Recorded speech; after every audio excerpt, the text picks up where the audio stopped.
maiden name. Married my granddad, Paul Ballingall, and that's where the name Ballingall come from. And Mikey chose to represent the McKinson name. What? So was there any choice why they gave Mikey the last name? He's Ballingall. Mikey's Ballingall. On his birth certificate, on documents, he's Ballingall. But when you turn pro, you can choose what name you go for, and he chose for McKinson. Yeah. Oh, fair play. Oh, that makes sense. Yeah. Have you got a big family? Yeah, I've got a big family. On my dad's side, got a lot of family over in obviously Jamaica and stuff, and America. And do you get to go out there much? I've been to Jamaica since I was a kid. To be fair, I think I was like 8 or 9 when I last went, which is terrible. Really, I'd love to go back there. Now I'm an adult. That's definitely on the bucket list to do. I hear a lot of Brits that go there though. They just stay in the resorts. They don't actually really go out. So my family's mainly in a place called Mandeville, and it's like in the sticks, in the middle of nowhere. It's not a nice place, not a luxury place to go. But that's where I went. I went there in 2005 or something like that.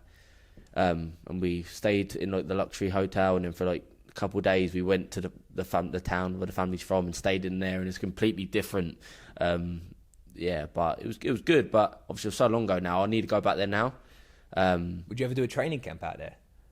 I would, but the pro boxing is not big in Jamaica, so I guess the weather's great. The hills and weather's great, but I'm not really going to get the sparring, and that's a big part of it. That's what I mean. People can go anywhere for training. The heat and running's good, but at the end of the day, we're boxers, so we need the sparring as well.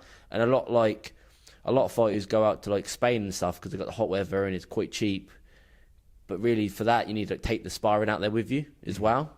That's why we go to America, because you go in every gym and there's going to be killers in there. But if you've got the sparring, it's better off going to a place like Spain or something like that, because you've got everything there for you. Nice weather, it's cheap, not too far away. Even Conor Ben's going out there. Yeah, it is honestly obviously when you've got loads of money and you can pay sparring partners to come out with you, then that's ideally the best place to go probably. Obviously New York sparring out there was a great experience and stuff. But it's not cheap. It costs a lot of money to go out there just for a training camp. And have you sparred boots? Have you been? I haven't, no, because that's last time Mikey went.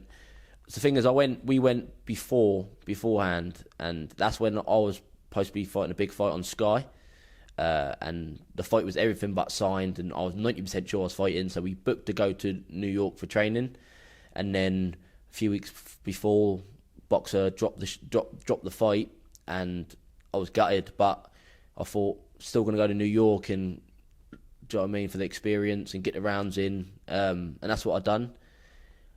But it's not something I can just keep doing without a fight. So I didn't have a fight scheduled, and Mikey obviously did. He had the IBO world title, so he went out there, and it obviously is worth it. It's great to go out there, but if you've not got fights with big money coming in, you can't really be spending all that money on training camps. Yeah, and it's so expensive to live out there too, the food costs. And I hate it how they add tax at the end. You'll buy a food shop, you think it's about $50. So annoying. It's $72. You're like in England, if it says 99p, it's 99p. Yeah. To be fair, we're lucky. When we go to the States, our sponsor HSBM pays accommodation, which is a big chunk of them. So it's only flights and stuff we deal with. So they've helped so much for both of our careers. Legends. So that's made it happen. They made it happen, us going out to America. Mikey went twice for his last camp. He went New York and Philadelphia for his last camp. The IBO World title fight. And so thanks to HSBM for helping us do that and continuing supporting us. So great sponsor, and just now it's my time. 8 weeks. 8 weeks. Headlining Stamford Bridge. Yeah, sounds UK good. versus USA. Yeah. Honestly, I'm buzzing for this. In terms of, especially for it to be run by small hall promoters, this is just another level. This is the biggest show TN14 and that have ever put on, right? Yeah, 100%. And the thing is, I love it as well because nobody likes... I've not had help with promoters and stuff like that over the years, and obviously I'm still waiting my big shot, what I deserve, been waiting about. But John and the team at TN14 has always looked out for me and helped me out, and obviously I won my English title on their show at Your Call, and then they wanted to work with me again, and they brought boxing to Mountbatten Centre in Portsmouth, so I got to defend my English title thanks to TN14, and all my teammates was on the undercard, so it was a great show, and then I vacated, stepped up, won more IBF European on a different show, and And now, I was waiting. I was like, no, I want a big fight. I deserve it, but how long can I wait for? And then John and the team at TM14 offered me a spot on this show, and it's something I can get out of bed for. Definitely, like, it sounds great. USA v UK, 50-50. Every fight from top to bottom is a 50-50. At Stamford Bridge. I've looked at the card. Even with the guys with losses, you look at their actual fights. They've been put in the deep end in competitive fights already, so they're all coming to win. Yeah. A lot of people glance at a box rec, see a few losses, and be like, "Oh yeah, he's going to lose." But the thing is though, like, there's not one fight on the show where it's a 2-0 versus someone who's had 3 wins and 30 losses. They're all 50-50. If you look at their records, you can't say he's definitely going to beat him. Obviously, you have 60-40s, and you could favour a fighter, but every fight is a competitive fight, and that's what I love as well. Because people who don't really understand boxing and they buy tickets to go to a show and they're watching all the shots, they start thinking like, why he's barely throwing any punches back and stuff like that. Like, part of the game, do you know what I mean? Like, journeyman, hats off to them. They're a big part of boxing, and every fighter's box journeyman on the way up. But to see a show like this, you don't really see that, where every fight's a 50-50.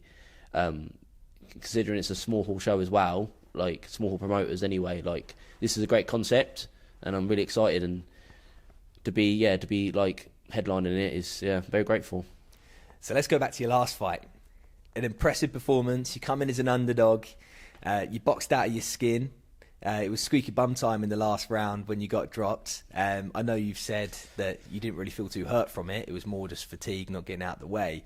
But from a fan perspective, that fight was incredible. It ticked every single box. And also, that was a good test for you. You know, it was a great European title fight in terms of, you know that you're at that level. And even though you know it before, and we've spoken multiple times, you proved it. Yeah, definitely. Like, I feel like each fight I'm stepping up, and I was a 4-1 underdog in the bookies for that fight, just because Casey Benjamin, he's a good fighter, don't get me wrong, but he's fought on TV shows multiple times, looked good in probably every fight he's had on TV as well, even the ones he's lost. Obviously had a close one with Dalton Smith, he's going on to world level now. So everyone thought he was just going to beat me, but that's the thing. Obviously, because a lot of my fights ain't been exposed on telly and stuff like that. It's hard, you can't write someone off like that. Like, it's the same thing with my brother when he fought Chris Congo. I think my brother beat 7 prospects on the way to the Congo fight, and Chris only beat 1. But because his was live on Sky Sports and my brother's was on YouTube and stuff like that, they made Congo a 4-1 favourite to beat my brother, which obviously bookies' mistake. But that was similar to what happened with me and Casey Benjamin. And I knew he was a good fighter, very naturally talented fighter. We both stepped up to welterweight, but he competed at welterweight multiple times. He won titles at welterweight, so I knew he was going to be a strong welterweight fighter in the ring with me. But I'm very confident, and I know how good I am. Even with the terrible training camp I had, I knew I'd beat him. So yeah, and broken wrist, was it? Yeah. For the first 6 weeks of camp? Yeah, so I was waiting for the fight to be announced. It was really horrible waiting for that date to be announced. And then I was sparring in the gym the same week the fight was getting announced. And I was sparring, and I felt something go in my wrist. And I went back to the corner. I was like, oh, my wrist hurts. And I was carried on sparring. Obviously, I'm a fighter at the end of the day, so I finished the extra 4 rounds I had to do. Got out with a broken wrist. But I didn't obviously know at the time. And then got out. Went and got an X-ray a couple of days later, I think. And they said, you've broke your wrist, basically. They said 6 weeks you'll be able to punch again, basically. And I thought, right, I'm fit. I can get myself really fit and just I can still use my other hand. At the end of the day, I've got 2 hands, not 1 hand. If the doctors are saying I'll be fine in 6 weeks, I'm going to go through with the fight. But it was hard. It was very frustrating. Like only throwing one hand in the gym. Like did that affect your you on the night? Did you feel different compared to previous fights because of the fact that you've not had that conditioning with correct sparring?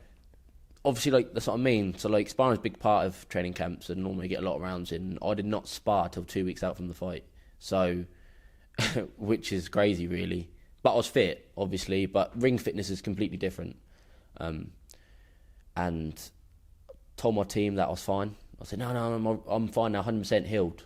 Obviously, my team wouldn't let me carry on with the fight if that was the case. But it still wasn't 100%. Flew out to Rome, Italy, and sparred 30 rounds over 3 days. I done 10 rounds. Flew there, done 10 rounds, next day 10, next day 10 rounds, and then flew home.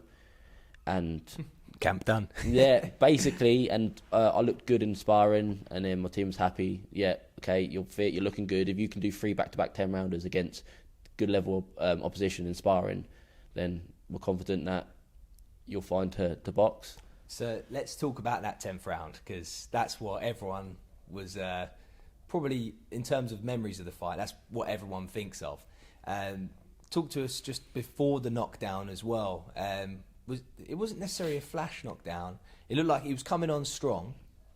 And yeah, just talk us through it. How did it go in your mind? So what it was with, obviously, luckily I'm really good at adapting what I need to do. I've had to adapt my last 2 fights to win. I went out there to box Casey Benjamin, and the first round it didn't work.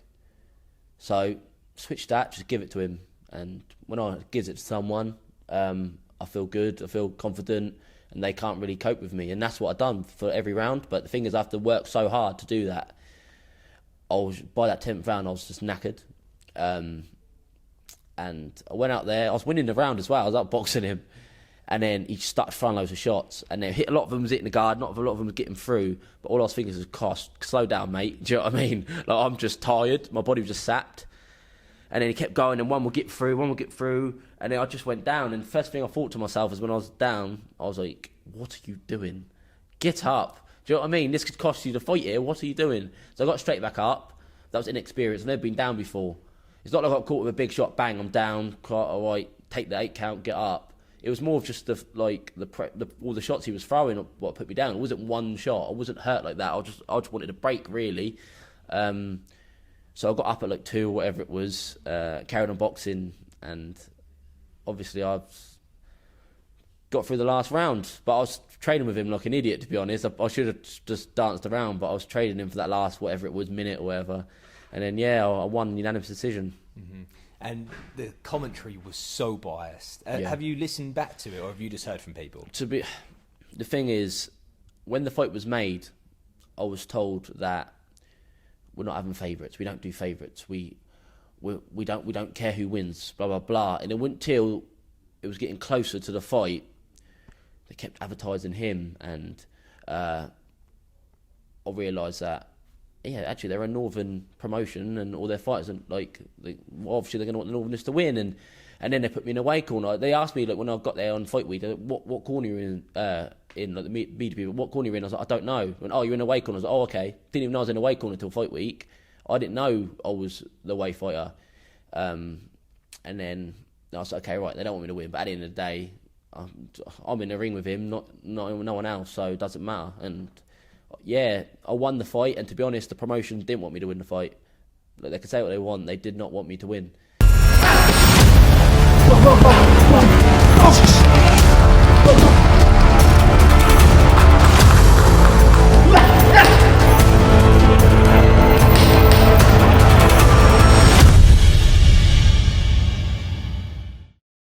Afterwards, yeah, well done. What makes you say that? Just from how you were treated? Listen, now, great. GBM was great. How they treated me beforehand. But I guess, as you know, in boxing, there is always the favourite, the underdog. Of course, 100%. It's business at the end of the day. Yeah, and you could imagine maybe them marketing him made more sense to them. Yeah, of course, because they're a promotion that's building herself up, and Casey Benjamin was the name, and if he got the win and they had a bout, then they could build him, because he's a good fighter and he could win more bouts. He is a good fighter. Has he fought since? No. Like, he retired straight after. Oh, really? But I think he's coming back now. Yeah, but...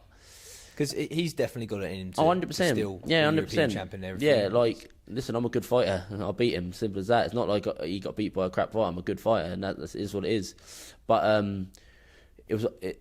obviously they're based up north, and all their fighters are northern fighters, because that's where they do majority of their shows. The one we had in your call was the first time they came to London, and whatever, it would make sense for them to do more shows up north, which I completely get that. But it was after the fight, they was like, we want to work with you again. We want to bring a show down Portsmouth for you, and all this. I never asked them to. This is what they said to me. I never asked them for that. And how's that going? They've had 4 shows since, and I've not been on any of them. And that's how I see it. Like, I'll get on with them. They're all nice, but it's business at the end of the day. And listen, at the end of the day, I was in an exciting fight. My show, the next show, they got a contract with DAZN afterwards.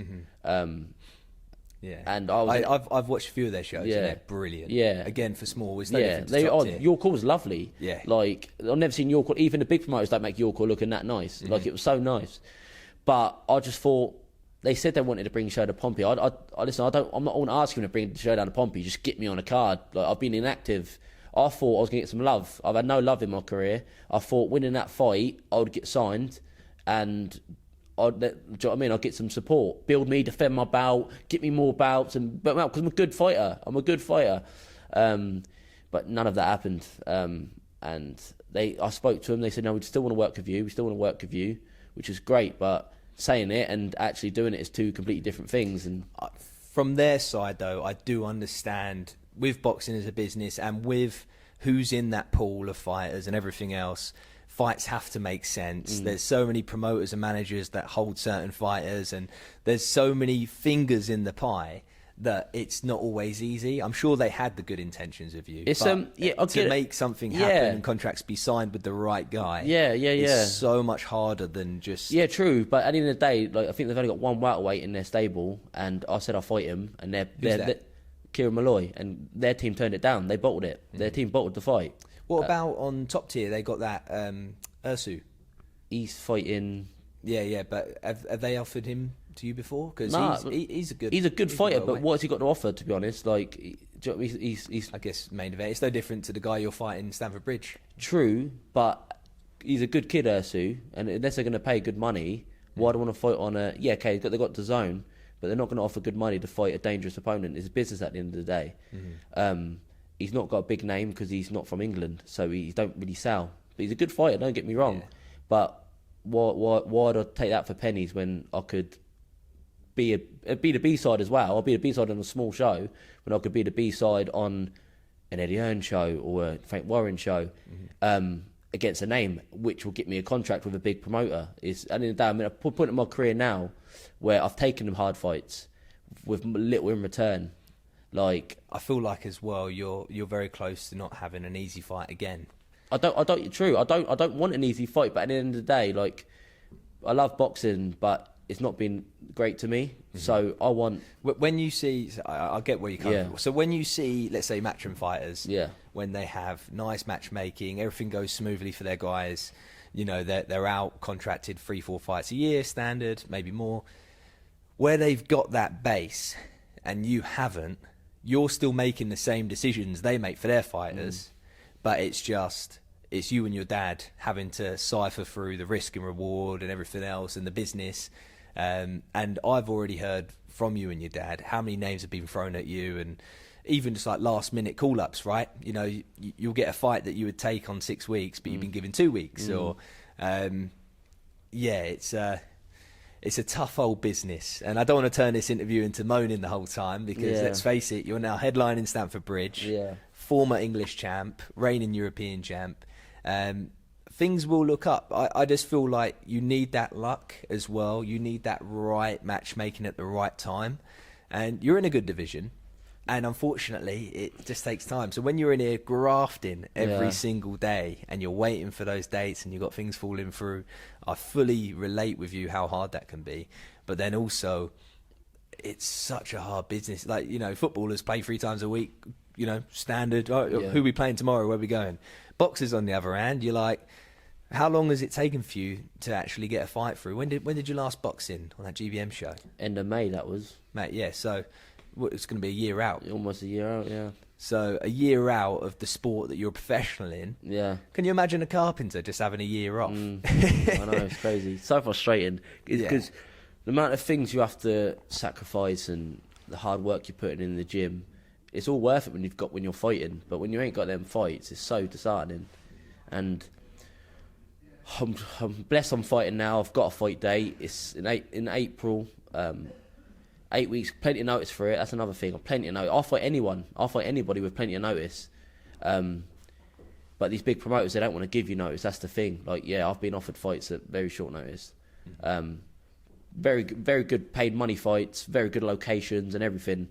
But yeah, short notice. Just give me 8 weeks. I'll fight anybody. I had 13 weeks notice for this fight, so I'm buzzing for it, and I've still 8 weeks left. So everything is going great so far. How's the weight looking? Going good. Like, that's what I mean. Like, normally I want 8 weeks, and I'll get down to welterweight fine. But they gave me 13 weeks, so I don't have to worry about the weight. Don't have to think about weight. I can just focus on training and getting ready for the fight. And it's good. It's like, even for TM14 small hall promoters. And Dennis Hobson, who's running the event and stuff. So, like, it's got so much exposure already for this. It was in the Sun paper. You're walking out at Stamford Bridge, aren't you, soon? What's that? You're walking out at half-time, Yeah, so we're having face-offs at the Spurs v Chelsea game on the 2nd of April at half-time. Do you need a cameraman? Yeah, mate. It's quite cool, to be honest. Like, and at half-time we're doing face-offs with our opponents and stuff, and all Team UK's we'll got to live together for a week before the fight as well, in like a big guest house. We'll stay together for a week. That's going to be good fun. Yeah. And even your commentary team looks good. And you've got all the talk sport involved. Yeah. Even just having like Roy Jones a part of it. Yeah. You know, it's a big level up. Yeah, I'm excited for you. Yeah, it is. I'm buzzing, to be honest, and hopefully I'll get some big fights after that. I wanna be active this year. I ain't been active for the last 3 years. I want as many fights as I can. Start off with this one, and then I want to be straight back out, get the win here, and then I want another fight. But obviously it's got to mean something. I don't want to fight for the sake of it. I've worked hard to get where I am. I'm not going to take a pointless fight when I don't need it, just to be active. I've taken just active fights before, and it didn't do anything for my career. So you might as well just go down Albert Road, mate. Honestly, I don't see the point of taking these keep active fights. At the end of the day, I've been out the ring and for a long times, and I've still won. And I could have took a full 6-rounder, struggled to sell tickets. People come to watch you, don't really want to watch the fight, because I've been pro 10 years now. People understand when I'm in a real fight or not. If I'm going back to back against prospects and beating them, going to do a 6-rounder against the journeyman, they're going to want to buy tickets to watch that, are they? Not like a promoter's going to put me on their show and give me a purse to do it, so I'd have to sell tickets. So how can people get tickets for this, and is it already on sale now? Tickets arrived today, actually, so contact me for tickets. £60 for standards, £100 ringsides, and VIP ringsides are £250. And the VIP ringsides are 3-course meal, cooked by a Michelin star chef, best seats in the house, and you get access to the after party hosted by Roy Jones. So are you going to that? Yeah. I'll be going, celebrating my win. So yeah, it's great, to be honest. I'm very excited. And what date is it? It's the 5th of April. Yeah. So yeah, contact me, and I'll sort out tickets.